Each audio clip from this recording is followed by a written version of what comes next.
এবার হাইকোর্টের বিচারপতির বাড়িতে টাকার পাহাড়, তাতেই কিন্তু হইচই পড়ে গেল একেবারে গোটা দেশ জুড়ে। হাইকোর্টের বিচারপতিকেও ছাড়লেন না প্রধান বিচারপতি সঞ্জীব খান্না। সঞ্জীব খান্নার কড়া নির্দেশে রীতিমতো একেবারে শোরগোল গোটার রাজ্যে। এই রাজ্যে শিক্ষক নিয়োগ দুর্নীতিকাণ্ড, রেশন দুর্নীতিকাণ্ড থেকে শুরু করে অনলাইন গেমিং কাণ্ড, একাধিক দুর্নীতিতে উদ্ধার হয়েছে কোটি কোটি টাকা। প্রাক্তন শিক্ষামন্ত্রী পার্থ চ্যাটার্জি বান্ধবী অর্পিতা মুখার্জির ফ্ল্যাট থেকে উদ্ধার হয়েছে প্রায় 50 কোটি টাকা এবং 5 কেজি সোনার গহনা। অনলাইন গেমিং কাণ্ডে প্রায় 70 কোটি টাকার মতো উদ্ধার হয়। তারপর থেকে রাজ্যে একাধিক জায়গায় উদ্ধার হয়েছে কাঁড়ি কাঁড়ি টাকা, কেজি কেজি সোনার গহনা। বিভিন্ন দুর্নীতি কাণ্ডে নাম জড়িয়েছে একাধিক নেতা, মন্ত্রী, বিধায়কদের। তবে এখানেই কিন্তু শেষ ছিল, আর এবার যা ঘটল তাতেই কিন্তু রীতিমতো হইচই পড়ে গেল গোটা রাজ্য জুড়ে। হাইকোর্টের বিচারপতির বাড়িতে রীতিমতো টাকার পাহাড়, কাঁড়ি কাঁড়ি টাকা। আর সেই টাকার পাহাড় উদ্ধার হতেই চরম নির্দেশ দিলেন প্রধান বিচারপতি সঞ্জীব খান্না। যা নির্দেশ দিলেন প্রধান বিচারপতি, তাতেই কিন্তু চমকে উঠল গোটা দেশ। মূলত যে ঘটনাটি ঘটেছে, দিল্লি হাইকোর্টের বিচারপতির বাড়িতে টাকার পাহাড় উদ্ধার হয়েছে। সুপ্রিম কোর্টের কড়া পদক্ষেপ, এক বিচারপতির বাড়ি থেকে বিপুল পরিমাণ নগদ উদ্ধার করা হয়েছে, যা নিয়ে বিতর্ক সৃষ্টি হয়েছে। এই ঘটনায় বিচারপতি যশবন্ত বর্মার বিরুদ্ধে গুরুতর অভিযোগ ওঠে। অভিযোগ, তিনি এবং তার পরিবারের সদস্যরা এই টাকার কোনো আইনসঙ্গত বা বৈধ হিসাব দিতে পারেননি। এমনকি টাকার উৎস ও পরিমাণের কোনো ব্যাখ্যা তারা প্রদান করেননি। ঘটনাটি ঘটেছে যখন দোলের ছুটির সময়ে দিল্লি হাইকোর্টের বিচারপতি বর্মার সরকারি বাংলোয় অগ্নিকাণ্ড ঘটে। দমকল বাহিনী যখন আগুন নিয়ন্ত্রণে আনে, তখন তারা বিচারপতির বাড়ির ভিতরে বিপুল নগদ টাকা দেখতে পান। পরে দমকল কর্মীরা এই বিষয়ে পুলিশকে অবগত করেন এবং তদন্ত শুরু হয়। যেটুকু জানা গেছে, বিচারপতির পরিবারও এই টাকার বিষয়ে কোনো পরিষ্কার উত্তর দিতে পারেননি। তাদের কাছ থেকে কোনো উপযুক্ত ব্যাখ্যা না পাওয়ার পর পরবর্তী সময়ে বিচারপতির কাছেও এই বিষয়ে প্রশ্ন করা হয়, কিন্তু তিনি কোনো সদুত্তর দিতে পারেননি। এরপরই সুপ্রিম কোর্টের দৃষ্টি আকর্ষণ হয় এবং তারা দ্রুত পদক্ষেপ গ্রহণ করে। বিচারপতির বিরুদ্ধে এই ঘটনা সুপ্রিম কোর্টের কাছে একটি বড় প্রশ্ন তুলে ধরে। বিচার ব্যবস্থায় বিশ্বাসের উপর এর সম্ভাব্য নেতিবাচক প্রভাব পড়তে পারে।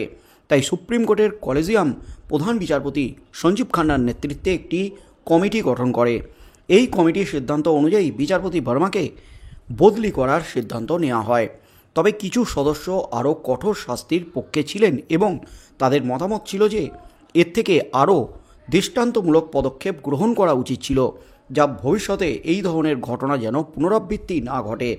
তবে আপাতত সুপ্রিম কোর্টের প্রধান বিচারপতি জাস্টিস খান্না বিচারপতি বর্মাকে দিল্লি হাইকোর্ট থেকে এলাহাবাদ হাইকোর্টে বদলি করার সিদ্ধান্তে সিলমোহর দেন। এই সিদ্ধান্তটি সুপ্রিম কোর্টের বিচার ব্যবস্থা অনুসারে ছিল, যেখানে বিচারপতি বর্মাকে দৃষ্টান্তমূলক পদক্ষেপ না নেওয়ার জন্য আপত্তি জানানো হয়নি। এছাড়া ভারতের সংবিধান অনুযায়ী কোনো হাইকোর্টের বিচারপতির কার্যকলাপ নিয়ে প্রশ্ন উঠলে অথবা তার বিরুদ্ধে অপরাধের অভিযোগ থাকলে সুপ্রিম কোর্টের প্রধান বিচারপতি আগে তার কাছ থেকে উত্তর প্রার্থনা করেন।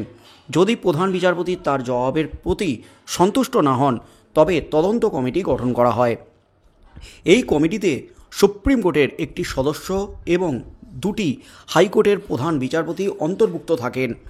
এই কমিটির রিপোর্টের ভিত্তিতে যদি শাস্তির প্রয়োজনীয়তা অনুভূত হয়, তবে বিচারপতিকে পদত্যাগ করার জন্য বলা হয়। যদি তিনি পদত্যাগে রাজি না হন, তাহলে সংসদের মাধ্যমে তার অপসারণের জন্য সরকারকে চিঠি দেওয়া হয়। ভারতের বিচার ব্যবস্থা সবসময়ই জনগণের আস্থা এবং বিশ্বাসের উপর নির্ভরশীল। একটি বিচারপতির দ্বারা এমন একটি ঘটনা ঘটানো কেবল তার ব্যক্তিগত চরিত্রের উপরই প্রশ্ন তোলেনি, বরং পুরো বিচার ব্যবস্থার প্রতি সাধারণ মানুষের বিশ্বাসকে ক্ষতিগ্রস্ত করেছে। সুতরাং এই ধরনের ঘটনা থেকে শিক্ষা নিয়ে ভবিষ্যতে আরও সাবধানতা অবলম্বন করা জরুরি, যাতে বিচার ব্যবস্থার প্রতি মানুষের আস্থা অটুট থাকে। অর্থাৎ রক্ষকই ভক্ষক। বিচারপতি বাড়িতে টাকার পাহাড়, আর উদ্ধার হতেই কিন্তু একেবারে চরম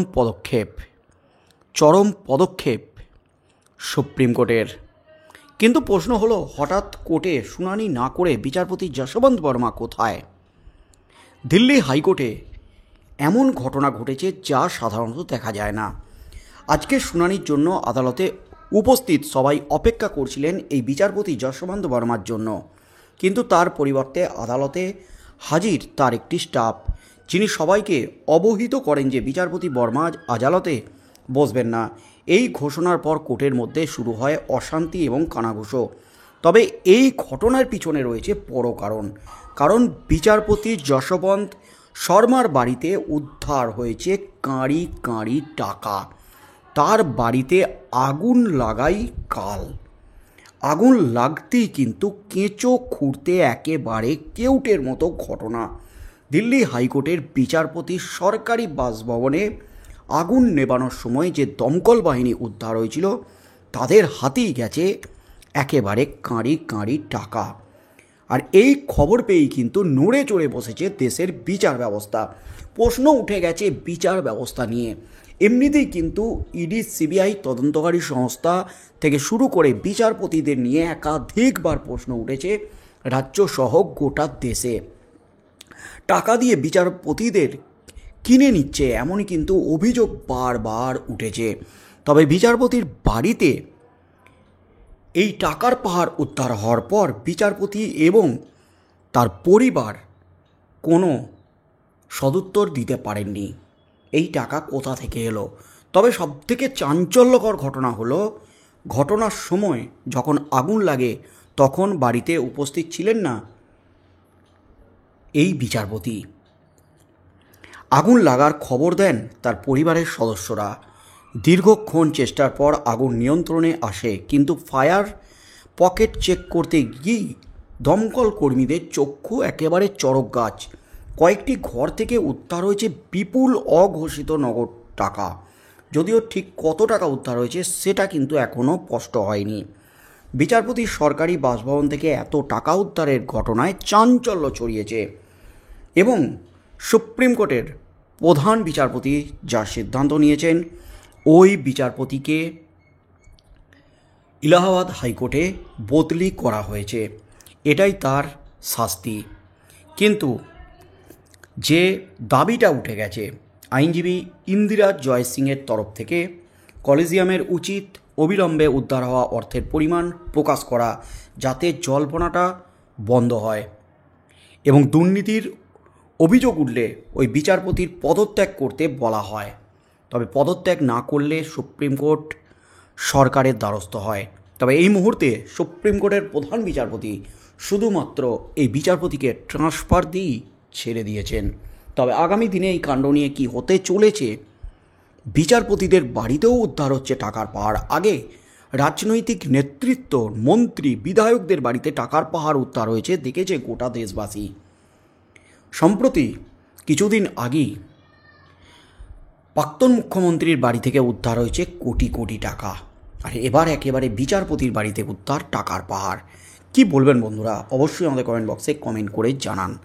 আগামী দিনে কি হতে চলেছে এই ঘটনায়, বিচারপতির বিরুদ্ধে কি পদক্ষেপ নেয় সুপ্রিম কোর্টের প্রধান বিচারপতি, তদন্তে কী তথ্য উঠে আসে, সেদিকেই চোখ থাকবে গোটা দেশবাসীর।